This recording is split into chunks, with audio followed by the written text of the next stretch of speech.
সালে কোন কোন শত্রুরা আপনাকে যন্ত্রণার মধ্যে ফেলতে পারে।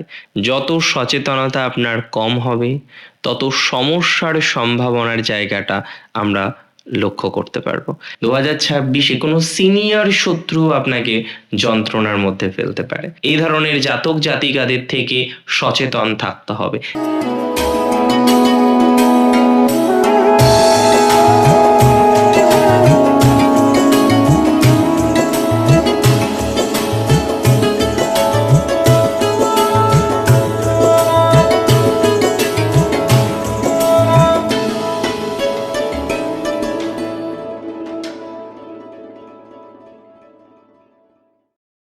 নমস্কার, জয় শ্রী গণেশ। স্বাগতম আপনাদের প্রত্যেককে আজকের বিশেষ পর্বের অনুষ্ঠানে। আজকে মূলত আমরা যে রাশিটিকে নিয়ে আলোচনা করব বা চর্চা করব সেটি হলো ধনু। আর আপনারা জানেন আজকের আলোচনার বিষয়বস্তু খুব সহজ, খুব সাধারণ।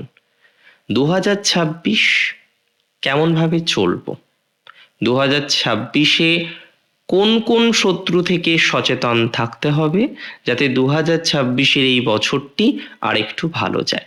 প্রত্যেক বছর আমরা কম হোক বেশি হোক কয়েকটা বিষয় কিন্তু লক্ষ্য করি।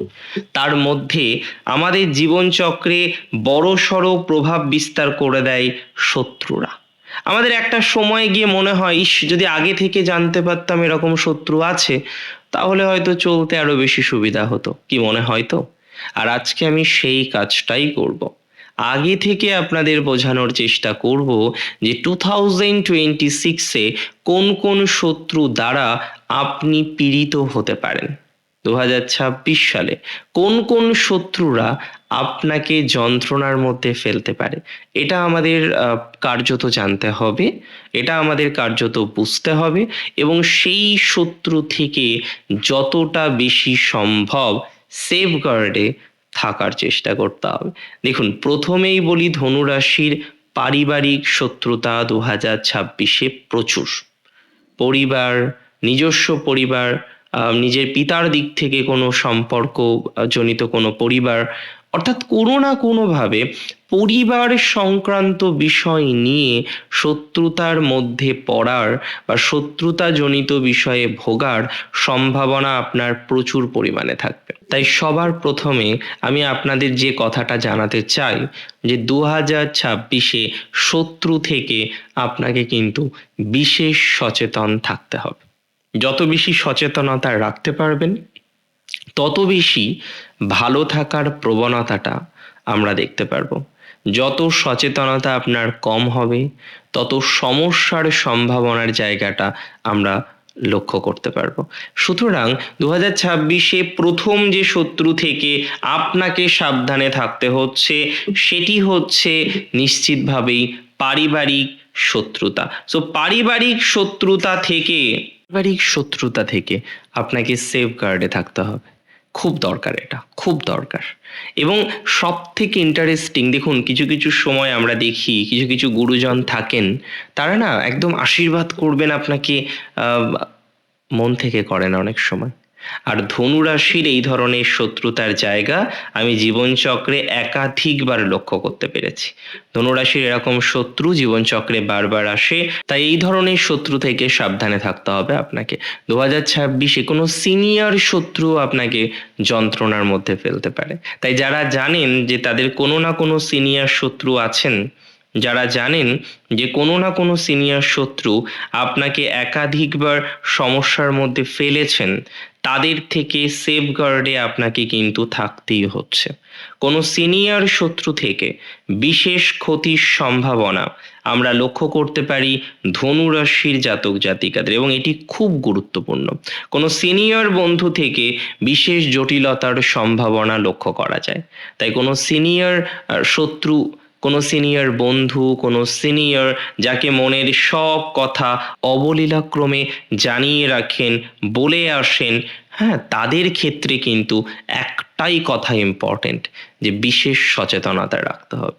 কোনো সিনিয়র থেকে যত বেশি সচেতনতা রাখতে পারেন প্লিজ রাখুন, কারণ 2026-এ এদের থেকেও কোনো না কোনো জটিলতা, ক্ষতির সম্ভাবনা আমরা কিন্তু লক্ষ্য করতে পাচ্ছি। আরেকটা কথা বলি, খুব ইম্পর্টেন্ট কথা, আরেকটা শত্রুকে চিনিয়ে দিই আপনাদের, এবং সেই শত্রু কিন্তু আপনার সাথে দীর্ঘদিনের পরিচিত। তাহলে মাথায় রাখবেন, কোনো সোশ্যাল ফ্রেন্ড, কোনো দীর্ঘদিনের পুরনো ফ্রেন্ড, কোনো সোশ্যাল মিডিয়াতে আপনার সাথে আলাপ, কিন্তু for a long time you are connected with them বা হিম অর হার, একটা দীর্ঘমেয়াদী সময় তার সাথে আপনি যুক্ত আছেন। আমি মনে করি এই ধরনের ক্ষেত্রে আপনাকে সাবধানে থাকতে হবে। এই ধরনের জাতক জাতিকাদের থেকে সচেতন থাকতে হবে।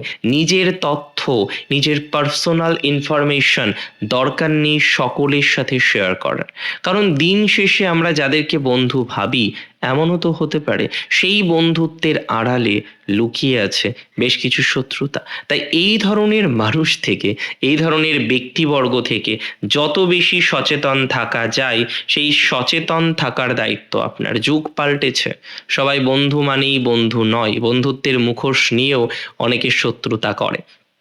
চয়েস ইজ ইয়োর্স, কার সাথে বন্ধুত্ব রাখবেন, কার সাথে বন্ধুত্ব রাখবেন না, কার সাথে সম্পর্ক রাখবেন, কার সাথে সম্পর্ক রাখবেন না, everything, every choice is yours. আপনার সিদ্ধান্ত, আপনার ডিসিশন। সো আমি একটা কথা খুব দায়িত্ব নিয়ে বলতে চাই, এই ধরনের ক্ষেত্রে সেফ গার্ডে থাকুন প্লিজ।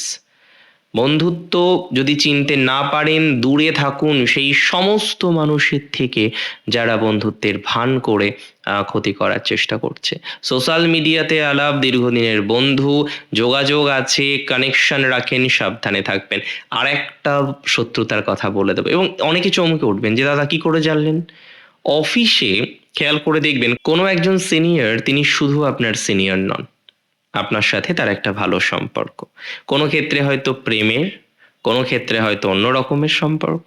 তো যারা চাকরি করেন, কর্মজীবী আছেন, চাকরির স্থলে কোনো একজন স্পেসিফিক বন্ধু আপনার আছে, যে নামে বন্ধু, আপনার সাথে খুব ভালো রিলেশনশিপ, আপনার সাথে খুব ভালো যোগাযোগ ক্রম তার, বারবারই আপনি তাকে কন্ট্যাক্ট করেন, ইভেন অফিস বাদ দিয়েও তার সাথে মাঝে মাঝে আপনার সাথে দেখা সাক্ষাৎ হয়, বিভিন্ন রকম বিষয় শেয়ার করেন। তিনি সিনিয়র, তিনি বস হতে পারেন, তিনি বসের বস হতে পারেন, ইভেন কলিগস হতে পারেন, একটু পুরনো কলিগস।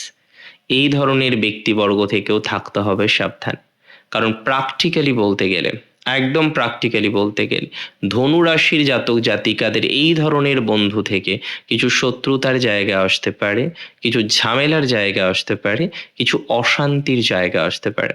সো বি অ্যালার্ট, সুতরাং সচেতন থাকুন। বিকজ অফ দ্যাট, কেন সচেতন থাকতে হবে, এই ধরনের ব্যক্তিবর্গ থেকে আপনি একটা ভয়ঙ্কর জটিলতার মধ্যে পড়তে পারেন, ট্রাপের মধ্যে পড়তে পারেন, অফিসও যাবে, সম্মানও যাবে, আরো অনেক কিছু। So be alert from them. তাদের থেকে একটাই কথা, সচেতন থাকুন, যতটা পারেন সচেতন থাকুন। সচেতন না থাকলে জটিলতা হবে, ভবিষ্যতে কিন্তু ম্যানেজ করা যাবে না। দেখুন, আমি মনে করি ধনুরাশির ঢায়ার প্রভাব 2026-এ কম থাকবে। এটা আমি বলতে পারি না, বা এটা আমি বলবো না মোটেই থাকবে না, বাট হ্যাঁ, দিন শেষে এটুকু বলতে পারি, প্রভাবটা কম থাকবে, ক্ষতিটা কম হবে, অনেকটা ম্যানেজেবল একটা সিচুয়েশন তৈরি করা যেতে পারে, কিছু কিছু ক্ষেত্রে ম্যানেজ করাও যাবে। তবে শত্রু বড় সমস্যা, এই শত্রু থেকে সচেতন না থাকতে পারলে, সাবধানে না থাকতে পারলে সমাধান পাবেন না। অনেক রকম বিষয়ে ক্রন্দল থেকে যাবে, অনেক রকম বিষয়ে যন্ত্রণা থেকে যাবে, অনেক রকম বিষয়ে ঝামেলা থেকে যাবে। সো ইটস মাই রিকোয়েস্ট, আমার রিকোয়েস্ট আপনাদের কাছে, প্লিজ এখান থেকে, এই ধরনের ম্যাটারগুলো থেকে নিজেদেরকে সেফ গার্ডে রাখার জন্য যত রকম চেষ্টা করা যায় তত রকম চেষ্টা করুন। তাতে আপনার ডে বাই ডে ডেভেলপড হোক, পজিটিভিটির মাত্রাটা বাড়ুক, আরও বেশি উন্নততর জায়গা আপনার তৈরি হোক, এবং আপনি ভালো থাকুন। তাহলে 2026-এ আমি আপনি মিলে ভালো কিন্তু থাকবই, আরও যাতে ভালো থাকা যায় তার চেষ্টাটুকু করে ফেলুন আপনি। শেষ করছি আজকে এখানেই। জয় শ্রী গণেশ।